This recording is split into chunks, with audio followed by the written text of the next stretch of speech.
మీ ఆశీర్వాదం ఉండబట్టి మీరు అండగా నిలబడబట్టే ఇన్ని కార్యక్రమాలను మనం చేసుకుంటున్నాము.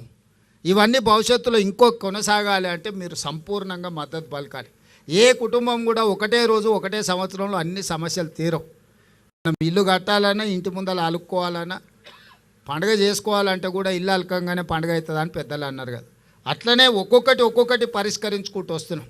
మళ్ళీ చాలా రోజులకు మళ్ళీ మిమ్మల్ని ఒంటింటికే పరిమితం చేసిన పరిస్థితి నుంచి మళ్ళీ బయటకు వచ్చి మీరు మీ స్వయంగా మళ్ళా పనులు కార్యక్రమాలు తీసుకునే స్టేజ్కి ఈరోజు మనం వచ్చినాం. ఇక్కడ నుంచి ఇంకా వ్యాపారంలో వేగంగా ముందుకు పోవడానికి అవసరమైన ప్రణాళికలు చేస్తాం. నేను చీఫ్ సెక్రటరీ గారికి అదేవిధంగా దివ్య రాజేంద్రన్ గారికి కూడా నా సూచన ఒకటే, ఈరోజు మీరు రూరల్ అండ్ అర్బన్ రెండింటిని సపరేట్గా చూస్తున్నారు. రూరల్ అర్బన్ లేదు. తెలంగాణలో మహిళల ఒక్కటే.